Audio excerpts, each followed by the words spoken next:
Hello guys, അനിമൻഡോർ സ്റ്റോറീസിൻ്റെ പുതിയൊരു വീഡിയോയിലേക്ക് എല്ലാവർക്കും സ്വാഗതം. ഈ വീഡിയോയിൽ നമ്മൾ വൺ പീസിൻ്റെ ചാപ്റ്റർ ആയിട്ടുള്ള 1177 സ്പോയിലേഴ്സാണ് ഡിസ്കസ് ചെയ്യാനായിട്ട് പോകുന്നത്. വീഡിയോ ഇഷ്ടപ്പെട്ട് കഴിഞ്ഞാൽ ലൈക്ക്, കമൻറ്റ്, ഷെയർ, ഹൈപ്പ് ഒക്കെ ചെയ്തൊന്ന് സപ്പോർട്ട് ചെയ്യാൻ മറക്കണ്ട. അതേപോലെ തന്നെ നിങ്ങളിൽ നമ്മുടെ ചാനൽ സബ്സ്ക്രൈബ് ചെയ്തിട്ടില്ലാത്തവർ ഇപ്പോൾ തന്നെ മറക്കാതെ ഒന്ന് സബ്സ്ക്രൈബ് ചെയ്ത് വെച്ചു. സോ നമുക്ക് നേരെ വീഡിയോയിലേക്ക് പോകാം. ചാപ്റ്ററിൻ്റെ പേര് ഫ്യൂരിയസ് എന്നാണ്. സോറോയും ടീമും ആ ഡോമി റിവേഴ്സി ജയൻസിനെ നേരിടാനായിട്ട് നിൽക്കുന്നിടത്തായിരുന്നല്ലോ കഴിഞ്ഞ ചാപ്റ്റർ അവസാനിച്ചത്. അവരിപ്പോൾ അറ്റാക്ക് ലോഞ്ച് ചെയ്തിരിക്കുന്നതാണ് നമ്മൾ ഈ ചാപ്റ്ററിൻ്റെ തുടക്കത്തിൽ കാണുന്നത്. നമ്മുടെ ചോപ്പർ ഇപ്പോൾ ഇവിടുത്തെ ഫൈറ്റിൽ ജോയിൻ ചെയ്യുന്നുണ്ട്, അതും മോൺസ്റ്റർ പോയിന്റിൽ. അവനിപ്പോൾ ഡോമി റിവേഴ്സി ആയ ഒരു ജയന്റിനെ അടിച്ചിട്ടിട്ട് ആ ജയന്റ് നോർമൽ ഫോമിലേക്ക് വരുന്നുണ്ട്. സാഞ്ചിയും ഗ്രൂപ്പും അവിടെ കില്ലിംഗ്ഹാമിനെ അടിച്ച് റെഡി ആക്കിയിട്ടുണ്ട്. കില്ലിംഗ്ഹാമിന്റെ തല സാഞ്ചി ജിംബയ്ക്ക് കൈമാറുന്നു എന്നാണ് ഇതിൽ കൊടുത്തിരിക്കുന്നത്. ഇനി അത് തല വെട്ടിക്കൊടുക്കുന്നതാണോ എന്നൊന്നും അറിയില്ല. എന്തായാലും സാഞ്ചിക്ക് ഈ ചാപ്റ്ററിൽ നല്ല കിടിലൻ മൊമെന്റ്സ് ഉണ്ടായിരിക്കും. ഈ ജിംബയും ഫ്രാങ്കിയും ഇപ്പൊ കില്ലിംഗ്ഹാമിന്റെ കാലുകൾ കൂട്ടിക്കെട്ടിയിട്ടിരിക്കുന്നു എന്ന് പറയുന്നുണ്ട്. ഇപ്പോൾ കില്ലിംഗ്ഹാം അവിടെ കിടന്ന് അലറി വിളിച്ച് കരയുകയാണ്. അവനെ കൊണ്ട് റീജനറേറ്റ് ചെയ്യാനും പറ്റുന്നില്ല.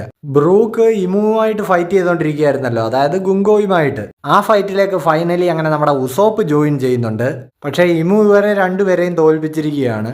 ഉസോപ്പ് ഇപ്പൊ ഇമുവിന്റെ അടുത്ത് ദേഷ്യത്തോടെ സംസാരിക്കുന്നുണ്ട്. അതായത് എൽബാഫ് വാരിയേഴ്സിന്റെ ഒരു രാജ്യമാണ് എന്നൊക്കെ പറഞ്ഞിട്ട് അവൻ നിന്ന് പ്രസംഗിക്കുന്നുണ്ട്.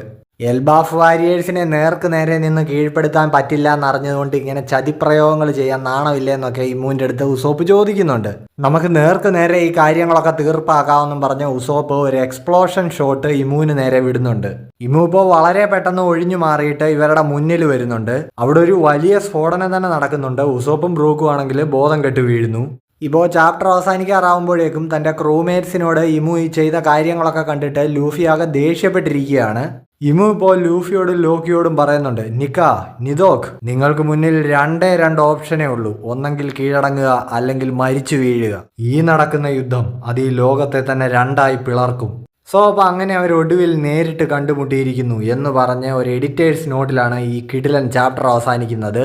വൻ എക്സൈറ്റഡ് ആണ് ഞാൻ ഈ ചാപ്റ്ററിന് വേണ്ടിയിട്ട്. സ്പോയിലേഴ്സ് കേൾക്കുമ്പോൾ തന്നെ അറിയാം ചാപ്റ്റർ ഏത് റേഞ്ച് ആയിരിക്കുമെന്ന്. അപ്പോൾ വീഡിയോ ഇഷ്ടപ്പെട്ടിട്ടുണ്ടെങ്കിൽ എല്ലാവരും ഒന്ന് സപ്പോർട്ട് ചെയ്യുക. ചാപ്റ്റർ വരുമ്പോൾ കഴിവതും പെട്ടെന്ന് തന്നെ നമ്മൾ എക്സ്പ്ലനേഷൻ വീഡിയോ ഇടുന്നതായിരിക്കും. അപ്പോൾ ഉടൻ തന്നെ ആ വീഡിയോയുമായിട്ട് കാണുന്നവരേക്കും എല്ലാവർക്കും ബൈ ബൈ.